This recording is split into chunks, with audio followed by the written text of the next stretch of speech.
ಹಣ್ಣು ಮಣ್ಣು ಈ ಜಗತ್ತಿನಲ್ಲಿ ಏನೇ ಕ್ರೈಮ್ ಆಗಲಿ ಅದರ ಹಿಂದಿರೋದು ಈ ಮೂರೇ ಕಾರಣ. ಅಪರಾಧ ಮಾಡುವಾಗ ಪಾಪಿಗಳ ಮನಸ್ಸಲ್ಲಿ ದುರಾಸೆ, ಮೋಹ, ಆಕ್ರೋಶ, ಕಾಮ ಹೀಗೆ ಏನಿರುತ್ತೋ ಏನೋ ಆಗಬಾರದು ಆಗಿ ಸಿಕ್ಕಿಬಿದ್ದ ಮೇಲೆ ಪ್ರತಿಯೊಬ್ಬ ಅಪರಾಧಿಗೂ ಅನಿಸೋದು ಮನಸ್ಸಿನಲ್ಲಿ ಕಾಡೋ ಮೊದಲ ಮತ್ತು ಕೊನೆಯ ಪ್ರಶ್ನೆ ಒಂದೇ, ಇದೆಲ್ಲ ಬೇಕಿತ್ತ? ಇದೇ ಹೊತ್ತಿನ ವಿಶೇಷ ಬಳ್ಳಾರಿ ದಳ್ಳುರಿ ಮಿಸ್ಟ್ರಿ. ನಾನು ಕೀರ್ತಿಶ್ರೀ.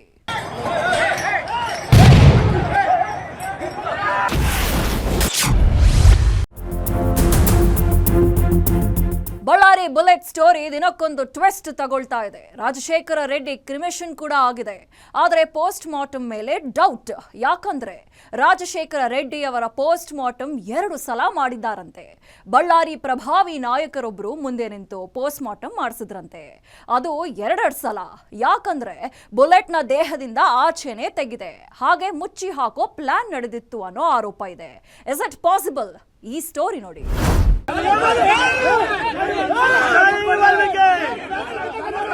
ಬಳ್ಳಾರಿ ಬುಲೆಟ್ ಜನವರಿ 1ನೇ ತಾರೀಕಿನಂದು ಹೊಸ ವರ್ಷದ ಮೊದಲ ದಿನವೇ ಸಿಡಿದ ಒಂದು ಬುಲೆಟ್ ಇಡೀ ರಾಜ್ಯವನ್ನೇ ತಲ್ಲಣಕ್ಕೆ ದೂಡಿದೆ. ಬಳ್ಳಾರಿ ರಿಪಬ್ಲಿಕ್ ಬದಲಾಗಿಲ್ಲ. ಮೇಲ್ನೋಟದ ದೃಶ್ಯಗಳು ಹೇಳುತ್ತಿರುವ ಕತೆ ನೋಡಿದ್ರೆ ರಿಪಬ್ಲಿಕ್ ಬಾಸ್ ಬದಲಾಗಿದ್ದಾರೆ ಅಷ್ಟೇ ಎನ್ನುವಂತಿದೆ. ಡೌಟ್ ಮೇಲೆ ಡೌಟ್, ಡೌಟ್ ಮೇಲೆ ಡೌಟ್. ಮೊದಲಿಗೆ ರಾಜಶೇಖರ್ ರೆಡ್ಡಿ ಅವರ ಸಾವಿನ ಕುರಿತೇ ಅನುಮಾನ ಶುರುವಾಗಿದೆ.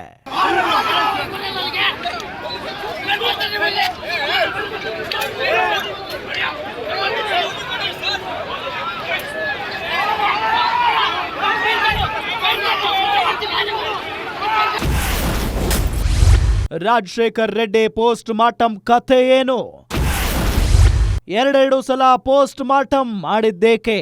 ಅದು ಮೊದಲನೇ ಅನುಮಾನ. ಯಾಕಂದ್ರೆ ಜನವರಿ 1ರಂದೇ ಮೃತಪಟ್ಟ ಕಾಂಗ್ರೆಸ್ ಕಾರ್ಯಕರ್ತ ರಾಜಶೇಖರ್ ರೆಡ್ಡಿ ಅವರ ಅಂತ್ಯ ಸಂಸ್ಕಾರವೇ ಜರುಗಿ ಹೋಗಿದೆ. ಬಳ್ಳಾರಿ ಜಿಲ್ಲಾ ಉಸ್ತುವಾರಿ ಸಚಿವರು ಆಗಿರೋ ಜಮೀರ್ ಅಹಮದ್ ಒಂದಲ್ಲ ಎರಡಲ್ಲ 25 ಲಕ್ಷ ಕ್ಯಾಶ್ನ ಪ್ಲಾಸ್ಟಿಕ್ ಕವರ್ನಲ್ಲಿ ಕೊಟ್ಟು ಹೋಗಿದ್ದಾರೆ. ಆದ್ರೆ ವಿಷಯ ಅದಲ್ಲ. ಒಂದು ಪೋಸ್ಟ್ ಮಾರ್ಟಮ್ದಲ್ಲಿ ಅವರ ಗುಂಡು ಒಳಗಡೆ ಇಟ್ಟು ಜನಾರ್ದನ್ ರೆಡ್ಡಿ ಕೊಳ್ಳು ಕಟ್ಟಬೇಕನ್ನಂತ ಪ್ರಯತ್ನ ಮಾಡಿದ್ದಾರೆ. ವೆರಿ ಕ್ಲಿಯರ್ ಆಗಿ ಗುಂಡು ಅಂತೇಳಿ ಕ್ಲಿಯರ್ ಆಗಿದೆಲ್ಲ. ಅವ್ರ ಭರತ್ ರೆಡ್ಡಿ ಅವರ ನೋಡ್ರಿ, ಇವತ್ತು 2 ಕಡೆ ಅಂಗರಕ್ಷಕರಿದ್ದಾರೆ. ಯಾರ ಕಡೆ ಅಂಗರಕ್ಷಕರು? ಪ್ರೈವೇಟ್ ಖಾಸಗಿ ಗನ್ಮ್ಯಾನ್ಗಳು ಅಂತ ಹೇಳ್ತೇನೆ. ಒಂದು ಕಡೆ ಸತೀಶ್ ರೆಡ್ಡಿ ಅವ್ರ ಕಡೆ ಕೂಡ ಅಂಗರಕ್ಷಕರು ಖಾಸಗಿ ಗನ್ಮ್ಯಾನ್ಗಳು ಮಹಾರಾಷ್ಟ್ರದವರು, ಬಿಹಾರದವರು, ನಂತರ ಪಂಜಾಬ್ದವರು ಇದ್ದಾರೆ. ಅದೇ ಅಂಗರಕ್ಷಕರು ಕೂಡ ಸೇಮ್ ಅಂಗರಕ್ಷಕರು ಕೂಡ ನಾರಾ ಭರತ್ ರೆಡ್ಡಿ ಅವ್ರ ಹತ್ರ ಕೂಡ ಇದ್ದಾರೆ. ಇವತ್ತು ನಾನೇನ್ ಹೇಳ್ತಾ ಇದ್ದೀನಿ, ಇವತ್ತು ಅಂಗರಕ್ಷಕರು ಅವ್ರು ಯಾರಿದ್ದಾರೋ ಭರತ್ ರೆಡ್ಡಿ ಅವ್ರ ಜೊತೆಲಿದ್ದಂತ ಅಂಗರಕ್ಷಕರೇ ಕೊಂದಿರೋದು.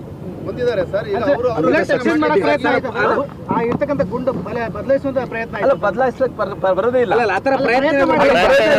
ಯಾಕಂದ್ರೆ ನಾನೇನ್ ಹೇಳ್ತಾ ಇದ್ದೀನಿ, ಇವ್ರು ಯಾರು ಅಂಗರಕ್ಷಕರು ನೋಡ್ರಿ. ಇವತ್ತು ಒಂದು ಕೃತ್ಯ ನಡೆದ್ರೆ ನನ್ನ ಅಂಗರಕ್ಷಕ ಇರ್ತಾನ್ರಿ. ಅದು ಅಂಗರಕ್ಷಕ ಏನನ್ನ ತೊಂದರೆ ಮಾಡಿ ಏನನ್ನ ಈ ರೀತಿ ಕೃತ್ಯಗಳಾದ್ರೆ ಅದ್ರ ರೆಸ್ಪಾನ್ಸಿಬಿಲಿಟಿ ನಾನು ತಗೋಬೇಕಾಗುತ್ತೆ.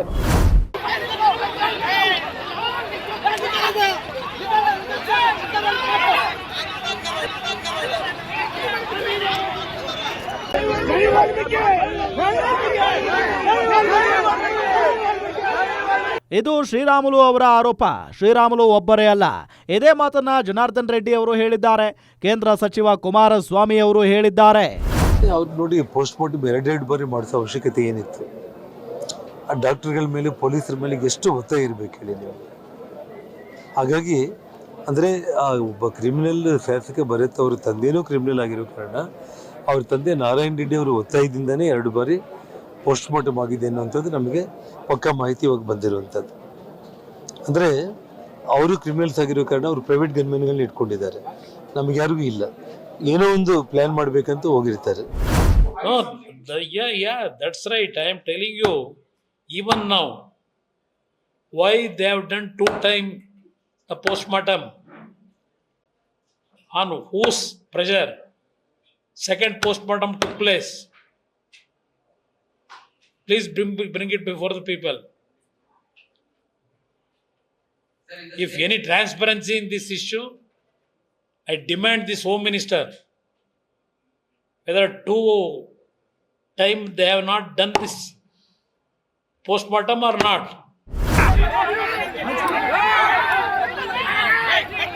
ಇವುಗಳನ್ನ ಕೇಳಿದ್ರೆ ಕಾನೂನು ಏನ್ ಹೇಳುತ್ತೆ ಅನ್ನಿಸೋದು ಸಹಜ. ಶ್ರೀರಾಮುಲು ಮಾತಿನಲ್ಲಿ ಒಂದ್ಸಲ ಅಲ್ಲ 2-3 ಸಲ ಪೋಸ್ಟ್ ಮಾರ್ಟಮ್ ಆಗಿದೆಯಂತೆ. ಒಂದು ಡೆಡ್ ಬಾಡಿಯ ಪೋಸ್ಟ್ ಮಾರ್ಟಮ್ನ ಒಮ್ಮೆ ಮಾತ್ರ ಮಾಡೋದಕ್ಕೆ ಸಾಧ್ಯ. ಅಕಸ್ಮಾತ್ ಆ ರಿಪೋರ್ಟ್ ಬಗ್ಗೆ ವಿಚಾರಣೆ ವೇಳೆ ಮತ್ತೆ ಅನುಮಾನ ಬಂದರೆ 2ನೇ ಬಾರಿ ಪೋಸ್ಟ್ ಮಾರ್ಟಮ್ ಕೂಡ ಮಾಡಬಹುದು. ಆದರೆ ಅದಕ್ಕೆ ಕೋರ್ಟ್ ಅನುಮತಿ ತಗೊಂಡು ಅಟಾಪ್ಸಿ ಮಾಡಬೇಕಾಗುತ್ತೆ. ಅದು ಪ್ರೊಸೀಜರ್. ಒಂದೇ ಡೆಡ್ ಬಾಡಿಯನ್ನ ಒಂದೇ ಸಲ 2 ಬಾರಿ ಪೋಸ್ಟ್ ಮಾರ್ಟಮ್ ಮಾಡೋದಕ್ಕೂ ಅವಕಾಶ ಇದೆ. ಅದು ಯಾವಾಗಂದ್ರೆ ಪೋಸ್ಟ್ ಮಾರ್ಟಮ್ ಮಾಡಿದ ವೈದ್ಯರಿಗೆ ಡೌಟ್ ಇದ್ದು ತಮ್ಮ ಸೀನಿಯರ್ ಒಬ್ಬರನ್ನ ಕರೆದು ಮತ್ತೊಂದ್ಸಲ ಪೋಸ್ಟ್ ಮಾರ್ಟಮ್ ಮಾಡಿಸೋ ಅವಕಾಶನೂ ಇದೆ. ಅದು ಕೂಡ ಲೀಗಲ್ ಪ್ರೊಸೀಜರ್ ಮೂಲಕನೇ ಆಗುತ್ತೆ. ಅಂತಹ ಡೌಟ್ಸ್ ಬಂದಾಗ panel of doctors team ready ಆಗಿ ಪೋಸ್ಟ್ ಮಾರ್ಟಮ್ ಮಾಡುತ್ತೆ. ಇದು ಕಾನೂನು. ಅದು ಆಗೋದು ಕೂಡ ಸ್ಪೆಷಲ್ ಕೇಸ್ ಇದ್ದಂತಹ ಸಂದರ್ಭಗಳಲ್ಲಿ ಮಾತ್ರ. ಆದರೆ ಇಲ್ಲಿ ಯಾಕೆ 2 ಸಲ ಪೋಸ್ಟ್ ಮಾರ್ಟಮ್ ಆಯ್ತು ಅನ್ನೋ ಪ್ರಶ್ನೆಗೆ ಉತ್ತರ ಸಿಕ್ಕೋದೇ ಇಲ್ಲ.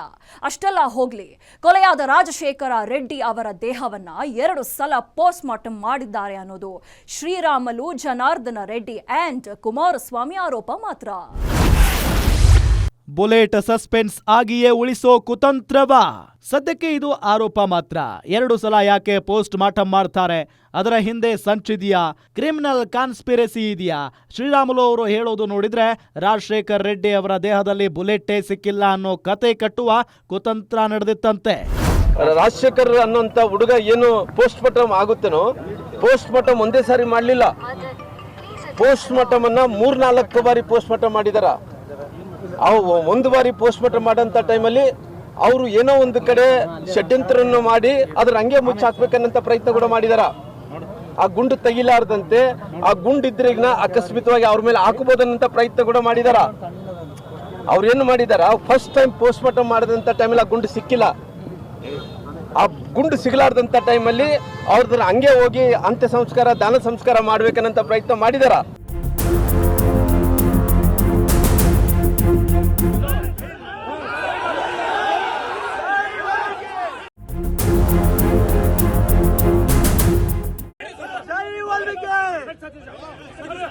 ಅಂದ್ರೆ ಬುಲೆಟ್ ಅನ್ನೇ ತೆಗೆಯದೆ ಕೇಸನ್ನೇ ಮುಚ್ಚಿ ಹಾಕೋ ತಂತ್ರ ಮಾಡಿದ್ದರಂತೆ. ಯಾರು ಮಾಡಿದ್ರು ಅನ್ನೋದನ್ನ ಶ್ರೀರಾಮುಲು ಕಷ್ಟಪಟ್ಟು ಹೇಳ್ತಾರೆ. ಆದ್ರೆ ಅದಕ್ಕೆ ಹಿರಿಯ ನಾಯಕರು, ಉನ್ನತ ಅಧಿಕಾರಿಗಳು ಅವಕಾಶ ಕೊಟ್ಟಿಲ್ಲ ಅನ್ನೋದನ್ನು ಅವರೇ ಹೇಳ್ತಾರೆ. ಬಹಳಷ್ಟು ಮಂದಿ ಹಿರಿಯ ನಾಯಕರೆಲ್ಲರೂ ಕೂಡ ಅವ್ರ ಪಾರ್ಟಿಯಲ್ಲಿ ಇದ್ದಂತ ನಾಯಕರು ಕೂಡ ಯಾರು ಒಪ್ಕೊಳಕ್ ರೆಡಿ ಇದ್ದಿಲ್ಲ. ಅದನ್ನ ಮುಚ್ಚಾಕಂತ ಪ್ರಯತ್ನ ಮಾಡಿದಂತ ಟೈಮಲ್ಲಿ ಇದಂಗೆ ಆಗಲ್ಲ ಅಂತೇಳಿ ಎಲ್ಲ ಹಿರಿಯ ಅಧಿಕಾರಿಗಳು, ದಾವಣಗೆರೆ IG ಸಾಹೇಬರು, ಇಂಟೆಲಿಜೆನ್ಸ್ ಅವರು, ನಮ್ಮ ಹಿತೇಂದ್ರ ಅವರು ಎಲ್ಲರೂ ಕೂಡ ಸಾಕಷ್ಟು ಮಂದಿ ಪೊಲೀಸ್ ಅಧಿಕಾರಿಗಳು ಸೇರ್ಕೊಂಡು ಮತ್ತೆ ಪೋಸ್ಟ್ ಮಾರ್ಟಮ್ ಮಾಡಿಸಿದಾರ. 2 ಸರಿ 3 ಬಾರಿ ಕೂಡ ಪೋಸ್ಟ್ ಮಾರ್ಟಮ್ ಮಾಡಿದಾರ. ಮೊದಲನೇ ಬಾರಿ ಪೋಸ್ಟ್ ಮಾರ್ಟಮ್ ಮಾಡಿದಂತ ಟೈಮಲ್ಲಿ ಆ ಗುಂಡಿದ್ರೆ ಕೂಡ ಅದನ್ನ ಹಂಗೆ ಮುಚ್ಚಾಕ್ಬೇಕನ್ನಂತ ಪ್ರಯತ್ನ ಮಾಡಿದಾರ. ಆ ಪ್ರಯತ್ನ ಮಾಡಿದಂತ ಟೈಮಲ್ಲಿ ಕೂಡ ಅವರು ಎಂತ ಪರಿಸ್ಥಿತಿಯಲ್ಲೂ ಕೂಡ ಗುಂಡು ಹೊರಗಡೆ ತೆಗಿಬಾರ್ದು. ಅದನ್ನ ಏನಾಗ್ಬೇಕಂದ್ರೆ ಅದನ್ನ ಸಸ್ಪೆನ್ಸ್ ಆಗಿ ಉಳಿಬೇಕನ್ನಂತ ಕಾರಣದಿಂದ ಗುಂಡು ಅದು ತಗಿಲಾರ್ದಂತೆ ಮುಚ್ಚಾಕಂತ ಪ್ರಯತ್ನ ಮಾಡಿದಾರೆ. ಬಹಳಷ್ಟು ರಾಜಕಾರಣಿಗಳು ಸೇರಿಕೊಂಡು ಅಲ್ಲ, ಬಹಳಷ್ಟು ನೋಡ್ರಿ ಇವತ್ತು ತನಕ ಅಲ್ಲ ನೋಡ್ರಿ ಸರ್ಕಾರದಲ್ಲಿ ಅವರು ಶಾಸಕರು ಇರೋ ಕಾರಣ ಸರ್ಕಾರದ ಮೇಲೆ ಆರೋಪಣೆ ಮಾಡಬೇಕಾಗುತ್ತೆ ನಾವು. ಇವತ್ತು ಭರತ್ ರೆಡ್ಡಿ ಅವರು ಅಂದ್ರೆ ಬಹಳ ಕ್ಲಿಯರ್ ಆಗಿದ್ದಲ್ಲ.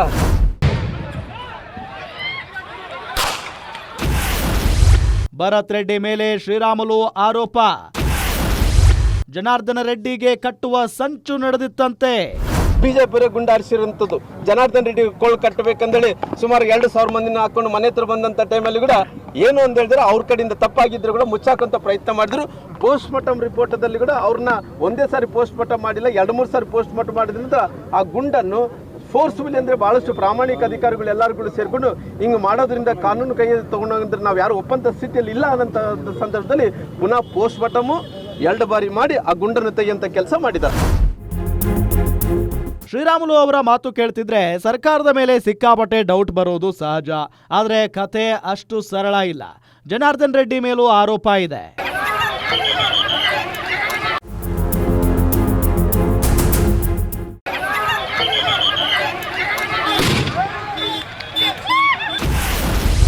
ಜನಾರ್ದನ ರೆಡ್ಡಿ ಮನೆಯಲ್ಲೇ ಲಾಠಿ, ದೊಣ್ಣೆಗಳ ರಾಶಿಯೇ ಸಿಕ್ಕಿದ್ದಕ್ಕೆ ಏನ್ ಹೇಳ್ತಾರೆ? ಶ್ರೀರಾಮುಲು ಅವರು ಈ ವಿಷಯದಲ್ಲಿ ತಾನು ಪ್ರಾಮಾಣಿಕ, ನಮ್ಮವರು ಕೂಡ ಲಾಠಿಯನ್ನ ಕಸಿಯೋಕೆ ಟ್ರೈ ಮಾಡ್ತಿದ್ರು, ಆದ್ರೆ ನಾವಾಗಲಿ ನಮ್ಮವರಾಗಲಿ ಅಟ್ಯಾಕ್ ಮಾಡಿಲ್ಲ ಅಂತಾರೆ. ಯಾವುದೇ ರೀತಿಯಲ್ಲಿ ಕೂಡ ಜನಾರ್ದನ್ ರೆಡ್ಡಿ ಅವರು ನಮ್ಮ ಮನೆ ಹತ್ರ ಬರೋ ತನಕ ಕೂಡ ಯಾವುದೇ ಸೂಚನೆ ನಮ್ಗೆ ಗೊತ್ತಿದ್ದಿಲ್ಲ. ಅಲ್ಲ ರೀ, ಪೊಲೀಸ್ ಸೆಕ್ಯೂರಿಟಿ ಅವರು ಸಮೇತ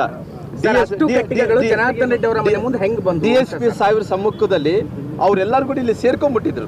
ಈ ಸ್ಪಾಟ್ ಅಲ್ಲಿ ಅವ್ರು ಇದ್ರು. ಇಲ್ಲೆಲ್ಲ ಸ್ಪಾಟ್ ಅಲ್ಲಿ ಇದ್ದಂತ ಟೈಮ್ಲಿ ಅವ್ರ ಕೈಯಲ್ಲಿ ಬಡಿಗಳಿದ್ವು, ಅವ್ರ ಕೈಯಲ್ಲಿ ಪೆಟ್ರೋಲ್ ಬಾಂಬ್ಸ್ ಇದ್ವು, ಅವ್ರ ಕೈಯಲ್ಲಿ ಮಚ್ಚುಗಳಿದ್ವು. ಸಾಕಷ್ಟು ಮಂದಿ ಆಂಧ್ರದಿಂದ ಗುಂಡಗಳು ಕರೆಸ್ಕೊಂಡಿದ್ರು. ಸಾಕಷ್ಟು ಮಂದಿ ಅನಂತಪುರ ಬೇರೆ ಬೇರೆ ಬಗಲಗಡೆ ಇದ್ದಂಥ ಆಂಧ್ರ ಪ್ರದೇಶ ರಾಜ್ಯದಲ್ಲಿದ್ದಂಥ ಬಗಲಗಡೆ ಎಲ್ಲ ಜಿಲ್ಲೆಗಳಿಂದ ಕರೆಸ್ಕೊಂಡಿದ್ರು. ಲೋಕಲ್ ಏಡ್ಸ್ ಕೂಡ ಸಾಕಷ್ಟು ಮಂದಿ ಯುವಕರು ಇತ್ತೀಚೆಗೆ ಡ್ರಗ್ಸ್ಗೆ ಅಭ್ಯಾಸ ಆಗಿ ಬಿಟ್ಟಿದ್ದಾರೆ.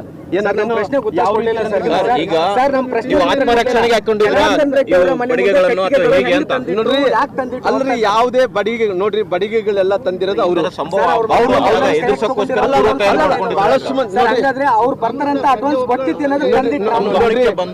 ಇವಾಗ ಅವರು ಬಂದಂತ ಟೈಮಲ್ಲಿ ಅವ್ರ ಕೈಗಳಲ್ಲಿ ಇದ್ದಂತ ಮಚ್ಚುಗಳು ನೋಡಿದಂತ ಟೈಮಲ್ಲಿ ಕಲ್ಲು ತೂರಾಟ ಆಗುವಂತ ಟೈಮಲ್ಲಿ ಅಲ್ಲಿ ಬ್ಯಾನರ್ಗಳು ತಗೊಂಡು ಇಟ್ಟಂತ ಕಟ್ಟಿಗಳು ಕಸ್ಕೊಂಡಿರ್ಬೋದು, ಇಲ್ಲ ಅನ್ನಕ್ ಹೋಗಲ್ಲ.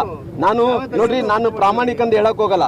ಅವ್ರು ನಡೆದಂತ ಘಟನೆಯಲ್ಲಿ ಇವರು ಕೂಡ ಕಟ್ಟಿಗಳು ತಗೊಂಡಿರ್ಬೋದು. ಆ ಕಟ್ಟಿಗಳು ತಗೊಂಡಂತವ್ರನ್ನ ವಿಡಿಯೋ ರೆಕಾರ್ಡಿಂಗ್ ಮಾಡಿ, ಡ್ರೋನ್ ಕ್ಯಾಮರಾ ಮೂಲಕ ರೆಕಾರ್ಡಿಂಗ್ ಮಾಡಿ ಆಲ್ರೆಡಿ ಎಲ್ಲರೂ ಕೂಡ ಅರೆಸ್ಟ್ ಮಾಡೋಂಥ ಕೆಲಸಗಳು ಮಾಡಿದ್ದಾರೆ.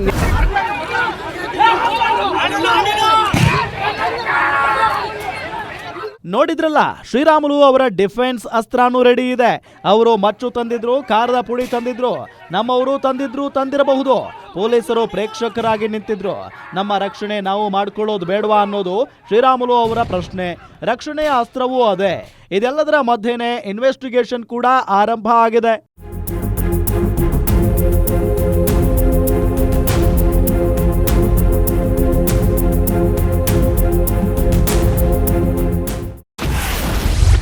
ಜನಾರ್ದನ ರೆಡ್ಡಿ ಮನೆ ಬಳಿ ಬಾಂಬ್ ಸ್ಕ್ವಾಡ್.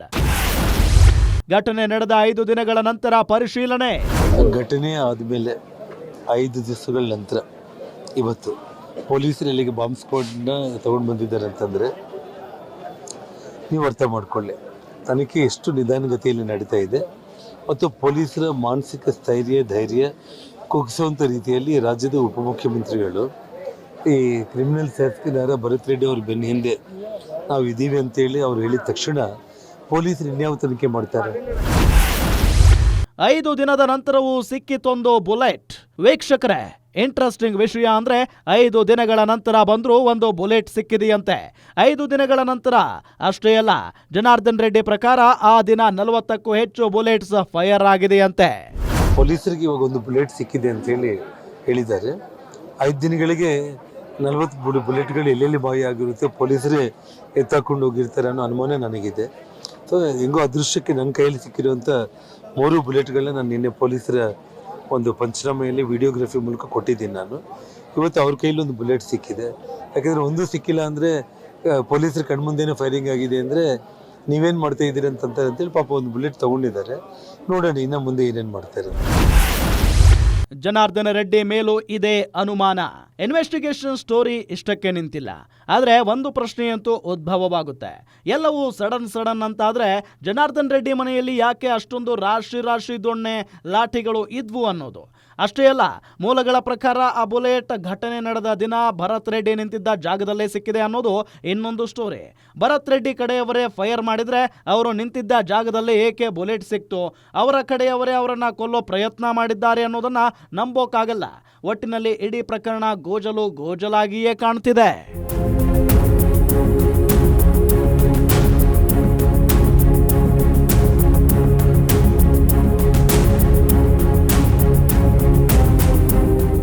ಇನ್ಸಿಡೆಂಟ್ ನಡೆದ 5 ದಿನದ ನಂತರ ಬಳ್ಳಾರಿಯಲ್ಲಿರೋ ಜನಾರ್ದನ ರೆಡ್ಡಿ ಮನೆಗೆ ಬಾಂಬ್ ಸ್ಕ್ವಾಡ್ ಎಂಟ್ರಿ ಆಗುತ್ತೆ.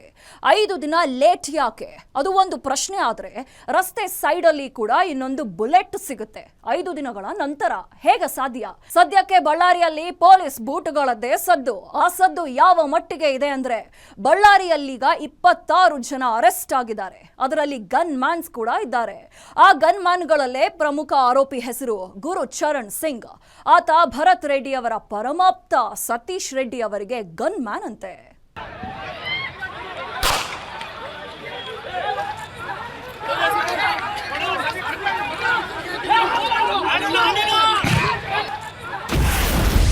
ಪೋಸ್ಟ್ ಮಾರ್ಟಮ್ ಯಾವಾಗ ಆಯ್ತು, ಹೇಗಾಯ್ತು, ಡಬಲ್ ಪೋಸ್ಟ್ ಮಾರ್ಟಮ್ ಸ್ಟೋರಿ ಏನು?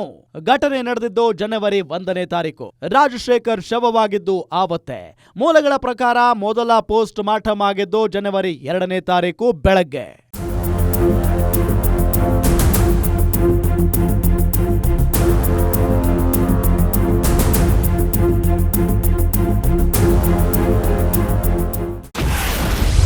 ಶುಕ್ರವಾರ ಬೆಳಗ್ಗೆ 6 ಗಂಟೆಗೆ ಮೊದಲ PM. ಶುಕ್ರವಾರ ಬೆಳಗ್ಗೆ 10ಕ್ಕೆ 2ನೇ ಪೋಸ್ಟ್ ಮಾರ್ಟಮ್. ರಾಜಶೇಖರ್ ಮೂರ್ತಿಗೆ ಎದೆಯಲ್ಲಿತ್ತು ಬುಲೆಟ್ ಪೀಸ್. PM ಅಂದ್ರೆ ಬೇರೇನಲ್ಲ, ಪೋಸ್ಟ್ ಮಾರ್ಟಮ್ನ ಸಂಕ್ಷಿಪ್ತ ರೂಪ ಅಷ್ಟೇ. ಪೋಸ್ಟ್ ಮಾರ್ಟಮ್ ರಿಪೋರ್ಟ್ ಪ್ರಕಾರ ಬುಲೆಟ್ ಸಿಕ್ಕಿರೋದು ರಾಜಶೇಖರ್ ಎದೆಯಲ್ಲಿ. ಅಂದ್ರೆ ಎದುರಿನಿಂದಲೇ ಸಿಡಿದ ಬುಲೆಟ್ ರಾಜಶೇಖರ್ ಮೂರ್ತಿಯ ಪ್ರಾಣ ಕಿತ್ತುಕೊಂಡಿದೆ. ಆ ಬುಲೆಟ್ ಅನ್ನ ಫಾರೆನ್ಸಿಕ್ ಪರೀಕ್ಷೆಗೆ ಕಳಿಸಿಕೊಡಲಾಗಿದೆ. ಪೋಸ್ಟ್ ಮಾರ್ಟಮ್ ನಡೆಸಿರೋ ಡಾಕ್ಟರ್ ಹೆಸರು ಯೋಗೇಶ್. ಫಾರೆನ್ಸಿಕ್ಗೆ ರಿಪೋರ್ಟ್ ಕೊಟ್ಟಿರೋದು ಡಾಕ್ಟರ್ ಚೈತನ್ಯ. 2 ಬಾರಿ ಪೋಸ್ಟ್ ಮಾರ್ಟಮ್ ಮಾಡಿರೋದು ಡಾಕ್ಟರ್ ಯೋಗೇಶ್ ಒಬ್ಬರೇನಾ ಗೊತ್ತಿಲ್ಲ. ಒಬ್ಬರೇ ಡಾಕ್ಟರ್ 2 ಬಾರಿ ಪೋಸ್ಟ್ ಮಾರ್ಟಮ್ ಮಾಡಿದ್ದರೆ ಅದು ದೊಡ್ಡ ಕಾಂಟ್ರವರ್ಸಿ ಆಗಲಿದೆ. ಅಕಸ್ಮಾತ್ ಇನ್ಯಾರಾದ್ರೂ ಸೀನಿಯರ್ಸ್ ಮಾಡಿದ್ದರೆ ಅದಕ್ಕೆ ಕಾರಣ ಕೊಡಬಹುದೇನೋ.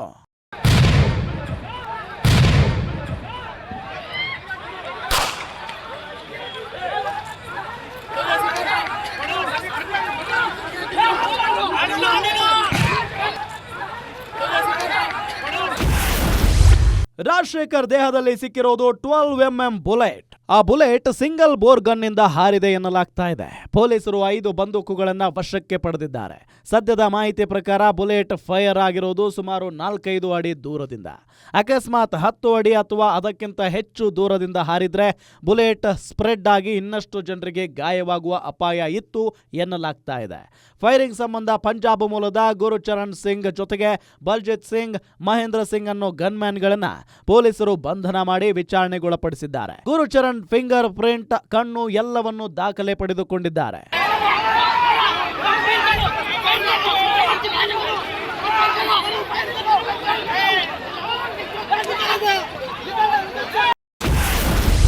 ಪ್ರಚೋದನೆ ನೀಡಿದ್ದೇ ಜನಾರ್ದನ ರೆಡ್ಡಿ ಬೆಂಬಲಿಗರು. ಕಾಂಗ್ರೆಸ್ನವರು ರಿಲೀಸ್ ಮಾಡಿರೋ ವಿಡಿಯೋ ಪ್ರಕಾರ ಗಲಾಟೆಗೆ ಓಂಕಾರ ಹಾಡಿದವರೇ ಜನಾರ್ದನ ರೆಡ್ಡಿ ಬೆಂಬಲಿಗರು. ಅವರು ದೊಣ್ಣೆ ಕೋಲು ಎತ್ತಿಕೊಂಡು ಹೊಡೆದಾಟಕ್ಕೆ ಬರದೆ ಹೋಗಿದ್ರೆ ಗಲಾಟೆ ಆಗ್ತಾನೆ ಇರಲಿಲ್ಲ. ಇನ್ನು ಈಗ ಜನಾರ್ದನ್ ರೆಡ್ಡಿ ಮನೆಗೆ ಬಂದು ತನಿಖೆ ಮಾಡಿರೋ ಪೊಲೀಸ್ ಟೀಮ್ ಘಟನೆಯ ಮರು ಸೃಷ್ಟಿ ಮಾಡಿದೆ. ಫೈರಿಂಗ್ ಪ್ರಕರಣದ ಗಂಭೀರತೆಯನ್ನ ಗಮನಿಸಿರೋ ಬಳ್ಳಾರಿ ಪೊಲೀಸ್ ಹುಬ್ಬಳ್ಳಿಯಿಂದ ಬಾಂಬ್ ನಿಷ್ಕ್ರಿಯ ದಳ, ಬ್ಯಾಲಿಸ್ಟಿಕ್ ತಜ್ಞರು ಹಾಗೂ ಫಾರೆನ್ಸಿಕ್ ತಂಡಗಳನ್ನ ಕರೆಸಿಕೊಂಡಿದ್ದಾರೆ. ಘಟನಾ ಸ್ಥಳದಲ್ಲಿ ಒಟ್ಟು 7 ರೌಂಡ್ ಫೈರಿಂಗ್ ನಡೆದಿದೆ ಎನ್ನಲಾಗಿದೆ. NLJD ಮತ್ತು DSMD ಯಂತ್ರಗಳ ಮೂಲಕ ಸ್ಥಳದ ಇಂಚಿಂಚು ಪರಿಶೀಲನೆ ನಡೆಸಲಾಗಿದೆ. ಪೊಲೀಸರು ಸೀನ್ ರೀಕ್ರಿಯೇಟ್ ಮಾಡಿ ಘಟನೆ ನಡೆದ ದಿನ ಏನೆಲ್ಲ ಸಂಭವಿಸಿತ್ತು ಅನ್ನೋದನ್ನ ಪುನರ್ ನಿರ್ಮಿಸಿದ್ದಾರೆ.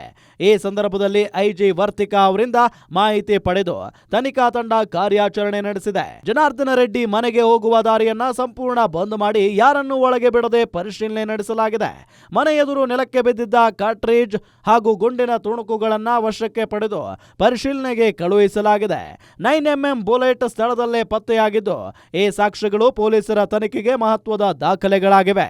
ಇನ್ನು ಈ ಘಟನೆ ನಡೆದ ದಿನ ನಾನು ಬಳ್ಳಾರಿಯಲ್ಲೇ ಇರಲಿಲ್ಲ ಅಂತ ಹೇಳಿದ್ದರು ಭರತ್ ರೆಡ್ಡಿ. ಈಗ ನೋಡಿದ್ರೆ ಘಟನೆ ನಡೆದ ದಿನ ಭರತ್ ರೆಡ್ಡಿ ಬಳ್ಳಾರಿಯಲ್ಲೇ ಇದ್ರು. ಅಷ್ಟೇ ಅಲ್ಲ, ಬುಲೆಟ್ ಸಿಕ್ಕಿರುವ ಜಾಗದಲ್ಲೇ ಭರತ್ ರೆಡ್ಡಿ ನಿಂತಿದ್ರು ಅನ್ನೋ ಸ್ಟೋರಿ ಆಚೆ ಬರ್ತಾ ಇದೆ.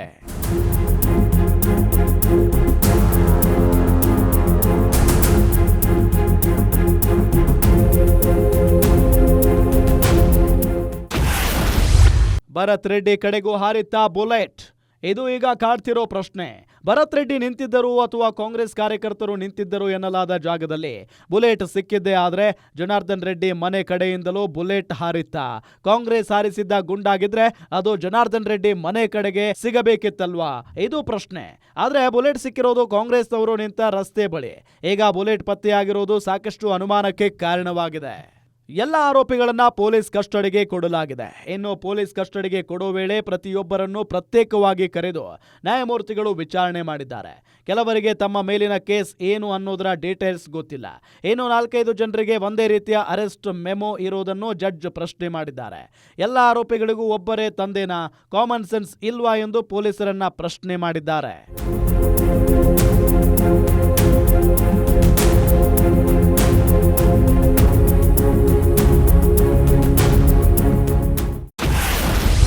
ಗುರುಚರಣ್ ಸಿಂಗ್ ಸತೀಶ್ ರೆಡ್ಡಿ ಗನ್ಮ್ಯಾನ್.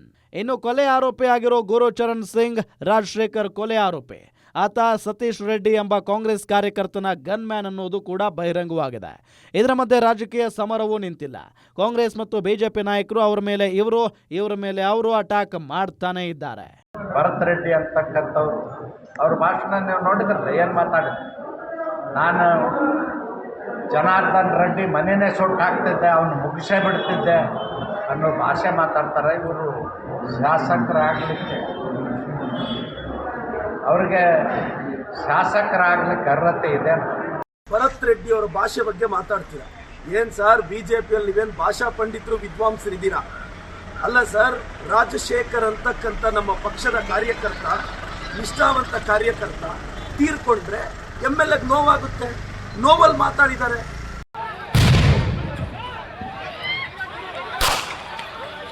ಪ್ರಕರಣ ಮುಗಿತಾನೇ ಇಲ್ಲ, ಮುಗಿಯೋದು ಇಲ್ಲ.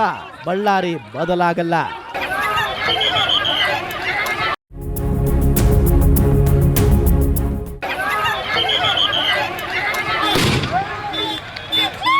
ಲೀಡರ್ಸ್ ಬರ್ತಾರೆ ಹೋಗ್ತಾರೆ, ಕಾರ್ಯಕರ್ತರಾದವರು ಉಘೆ ಉಘೆ ಅಂತ ಜೈಕಾರ ಕೂಗ್ತಾರೆ. ಫೈನಲಿ ಕಾರ್ಯಕರ್ತರಿಗೆ ಸಿಕ್ಕೋದೇನು? ಪರಿಸ್ಥಿತಿ ವಿಕೋಪಕ್ಕೆ ಹೋದಾಗ ಸಾವು, ತನಿಖೆ ಆದಾಗ ಜೈಲು. ಅವರ ಕುಟುಂಬದವರು ಎಲ್ಲ ಆದ್ಮೇಲೆ ಕೇಳೋದು ಅಥವಾ ಅವರಲ್ಲೇ ಕೇಳ್ಕೊಳ್ಳೋ ಪ್ರಶ್ನೆ ಒಂದೇ, ಇದೆಲ್ಲ ಬೇಕಿತ್ತ ಅಂತ. ಇದೇ ಹೊತ್ತಿನ ವಿಶೇಷ. ನೋಡ್ತಾ ಇರಿ ಇದು ಗ್ಯಾರಂಟಿ ನ್ಯೂಸ್, ಸುದ್ದಿ ಖಚಿತ, ನ್ಯಾಯ ನಿಶ್ಚಿತ.